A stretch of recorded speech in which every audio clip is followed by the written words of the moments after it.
Si je vous dis vigne franche de pied, qu'est-ce que ça vous évoque?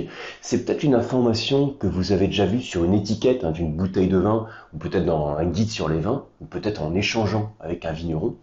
Et cette notion de vigne franche de pied, c'est quelque chose qui est essentiel à comprendre, à connaître déjà en tant que dégustateur. Je m'adresse ici à vous en tant que dégustateur. Et puis essayer de comprendre les implications que ça pourrait avoir sur le profil de vin, sur le style de vin qu'on déguste. C'est donc l'objet de cette petite leçon dans laquelle je vous propose de voir quelques repères, quelques bases pour comprendre déjà qu'est-ce que c'est, par définition, à quoi on fait référence quand on parle de vigne franche de pied, et quelle peut être l'implication en termes gustatifs, quand on déguste le vin, si on a une vigne qui est franche de pied versus une vigne greffée. Comme toujours dans les explications, je vais vous montrer quelques schémas, jolis schémas faits à la main avant de faire cette vidéo. Ces schémas ensuite on les fait dans un deuxième temps de manière plus propre, sous forme d'infographie, et elles sont disponibles comme toujours dans le kit du dégustateur, c'est le lien qui est en descriptif de la vidéo. Je l'ai déjà dit à d'autres reprises, en fait c'est un dossier que j'actualise régulièrement au fur et à mesure des vidéos que je vous propose ici. Alors déjà, pour bien comprendre le contexte, sachez que tous les pieds de vigne, quand on observe un vignoble, tous les pieds de vigne sont en fait constitués de deux parties. Il y a un porte-greffe et un greffon. Alors quand je dis tout, c'est pas complètement vrai, c'est d'où l'objet de cette vidéo d'ailleurs. Mais voilà, pour simplifier, la plupart des vignes, dans tous les vignobles, sont constitués de deux parties. J'ai fait un schéma bien basique. Voilà, donc ça c'est un pied de vigne. Ça c'est la partie racinaire. Ici, ce que j'ai fait ici, on va dire c'est un petit bourrelet de greffage. Et vous avez en fait un porte-greffe sur lequel vous avez cette partie qui est le greffon. Donc de manière générale, je l'ai ici, porte-greffe-greffon, tous les pieds de vigne se présentent sous cette forme, un porte-greffe et un greffon. Alors pourquoi on a un porte-greffe et un greffon? Je pense que ça c'est des choses que vous connaissez peut-être par cœur, sinon je le rappelle rapidement.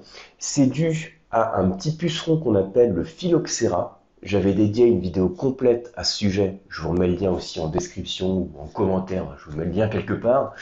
Et donc juste pour vous rappeler le contexte, le phylloxéra c'est un petit puceron parasite qui a été importé accidentellement d'Amérique du Nord, et qui a commencé à ravager petit à petit, et enfin petit à petit même de manière exponentielle, l'ensemble du vignoble français et européen, et même au-delà. C'était à la fin du 19e siècle. Et ce qui se passe, c'est que ce petit puceron ailé, en fait, il va progresser dans le sol en creusant des galeries et aller piquer, attaquer la racine de la vigne pour pondre les œufs. Les larves qui vont naître vont s'en alimenter de la vigne, et donc ça provoque la mort du cep, généralement dans les 3 ans. Il y a une autre forme de phylloxéra qu'on peut voir également sur les feuilles de vigne, mais qui, elle, n'est pas mortelle. Et donc, à partir du moment où il a commencé à décimer le vignoble, ça a été une des plus grandes crises de la viticulture à l'échelle mondiale, et il y a plusieurs parades qui ont été proposées, qui ont été testées pour essayer de contrer le phylloxéra. Donc le recours à la chimie. D'autre part, il y avait une autre parade qui consistait à immerger le vignoble avec de l'eau, donc pour noyer le puceron. Et l'autre parade, celle qui a été finalement adoptée, c'était de greffer notre greffon de vigne, donc d'une variété de Vitis vinifera, sur un porte-greffe d'une autre Vitis qui résiste au phylloxéra. Le Vitis qui résiste au phylloxéra, c'est les Vitis américaines, qui étaient en quelque sorte immunisées contre ce puceron. Donc voilà, ça déjà c'est le rappel sur la théorie qu'il faut avoir en tête avant de continuer cette vidéo. Alors, un truc aussi, j'ai dit tout à l'heure qu'il se déplace dans le sol pour s'attaquer à la racine de la vigne. Ça veut dire que donc il creuse des galeries, et pour creuser des galeries, il faut qu'il soit en mesure d'en creuser dans le sol. Qu'est-ce que je veux dire par là? C'est que quand vous avez un sol qui n'a pas suffisamment de particules fines, qui n'a pas suffisamment d'argile, le phylloxéra n'est pas forcément en mesure de creuser ces galeries. Par exemple, typiquement, c'est dans les sols sableux, où là, il y a un effondrement des galeries qui se fait tout de suite. Donc sol sableux, ou dans les zones rocheuses également. Tout ça pour vous dire qu'il peut y avoir quelques exemples de vignobles dans lesquels le phylloxéra ne peut pas se développer. Et aujourd'hui, quand je vous disais tout à l'heure en intro que tous les vignobles du monde, ils sont constitués d'un porte-greffe et d'un greffon, donc je simplifiais pour présenter le contexte, mais en pratique, il y a aussi quelques vignobles dans lesquels le phylloxéra n'existe pas, ou en tout cas certains types de sols dans lesquels il ne peut pas se développer, et ce qui fait qu'on peut trouver des vieilles vignes d'avant le phylloxéra, ce qu'on appelle des vignes pré-phylloxériques, ou bien des vignes qui ont été plantées plus récemment, sans avoir à recourir au couple classique porte-greffe plus greffon. Et c'est ce qu'on appelle les vignes franches de pied.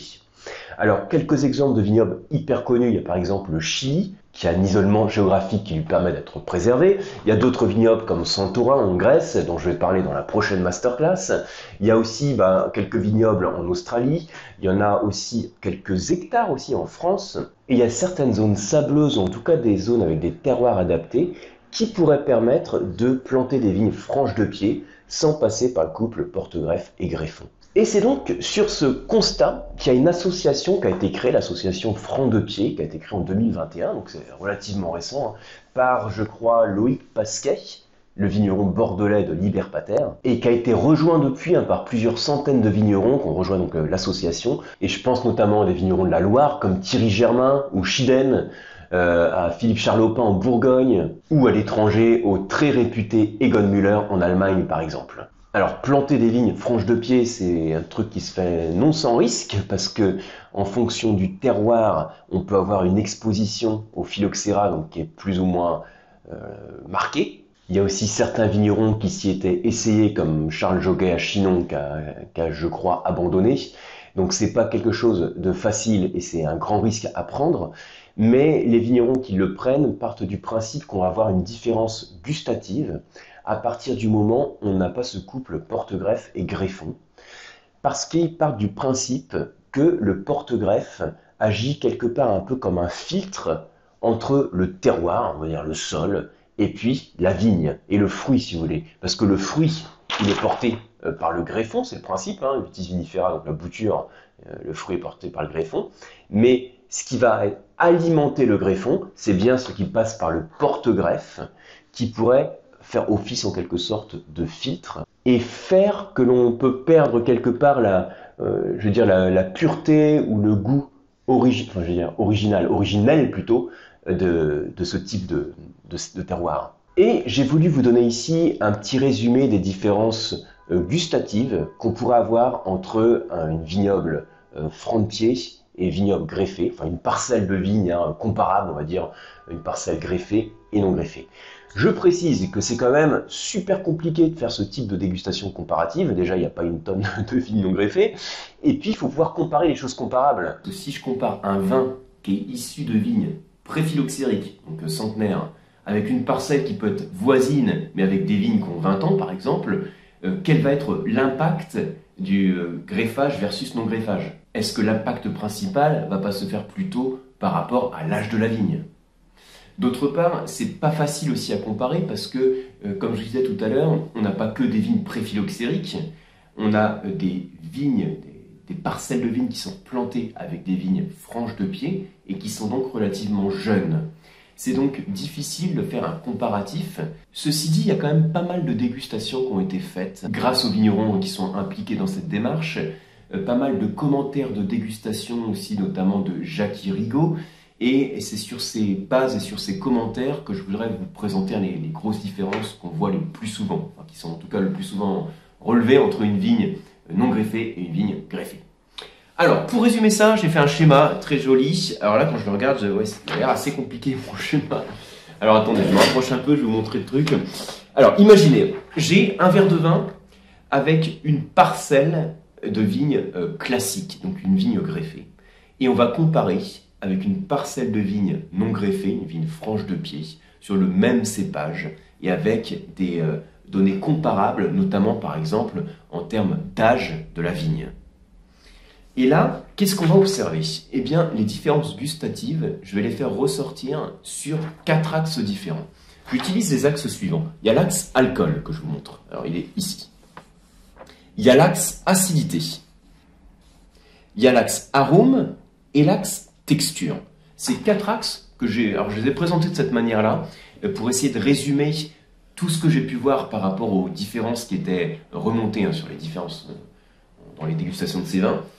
C'est ce qui permet d'avoir une représentation un petit peu plus simple. Alors regardez, le trait que j'ai tracé maintenant ici en rouge, ce profil que j'ai tracé en rouge, c'est ce qui représente les vignes franches de pied versus vignes non greffées. Qu'est-ce qu'on constate de manière générale? Un niveau d'alcool qui va être moindre, qui va être inférieur. Et un surplus d'acidité qui se caractérise en tant que dégustateur par la fraîcheur dans le vin. Au niveau des arômes, j'ai mis ici la mention frais à chaud. Ici, on a des arômes plus frais. On peut dire aussi des arômes plus fins que l'on va retrouver dans le vin. Et en termes de texture, on retrouve plus de soyeux d'élégance versus rugueux opulence qu'on va retrouver dans les autres vins. Donc, je résume en 2 secondes. Moins d'alcool, plus d'acidité, des arômes plus fins et plus frais et une texture plus soyeuse avec plus d'élégance. En gros, c'est quand même vachement positif, tout ce qu'on liste là. Il semble que la plupart des dégustateurs trouvent ces vins meilleurs à partir du moment où ils comparent des vins qui sont comparables, issus de parcelles de vignes qui sont comparables. Donc là encore, les vignerons qui sont pro vignes franches de pied mettent en avant le fait qu'on n'a pas le porte-greffe qui vient alimenter le greffon, non pas en fonction de ce dont le greffon a besoin, mais en fonction de sa physiologie de vitis américaine. C'est pas la même variété, donc il est probable que cet effet filtre ait un impact sur la physiologie de la vigne et donc sur la qualité du raisin et du vin produit. Donc voilà pour ce partage, j'espère que ça vous permettra de mieux comprendre l'apport éventuel au niveau du profil du vin des vignes franches de pied, parce que ce sont des choses, des informations qu'on ne voit pas très souvent, donc c'est pour ça que je voulais vous les partager ici. Je pense aussi qu'il faut prendre un peu de recul par rapport à tout ça. Ça ne veut pas dire nécessairement que les meilleurs vins du monde proviennent de vignes franches de pied, bien sûr, mais en tout cas, je trouve que ces résultats, ils ont l'intérêt d'éveiller notre curiosité de dégustateur et ils ouvrent aussi une possibilité pour les vignes non greffées. Merci pour votre attention. Je vous rappelle que le magnifique schéma un peu plus joli, il se retrouve dans le kit du dégustateur qui est en lien de téléchargement. Et on se retrouve sur les formations sur le site lecoam.eu. À très bientôt.